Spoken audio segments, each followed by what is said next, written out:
Hello అండి. కవీస్ గార్డెన్లో మీకు పాల పళ్ళ చెట్టు అండి. ఇది పాల పొరక వేస్తారు కదా పెళ్ళిళ్ళకి, ఆ చెట్టు అన్నమాట. దీనికి చిన్న చిన్న పాల పళ్ళు ఎండాకాలం వస్తాయి చూడండి. సో ఈ చెట్టు నాకు మా ఆడపడుచు ఇచ్చింది, సౌమ్య. మా అత్తమ్మ గిరిజత్తమ్మ అండ్ సౌమ్య ఇచ్చారు ఈ చెట్టు.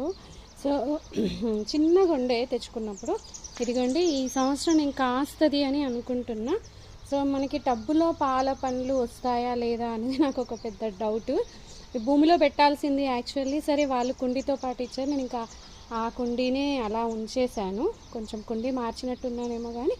So I'm expecting fruits this year. So చూద్దాం, మీతో షేర్ చేసుకుంటా కదా నేను పాలపళ్ళు వచ్చాక.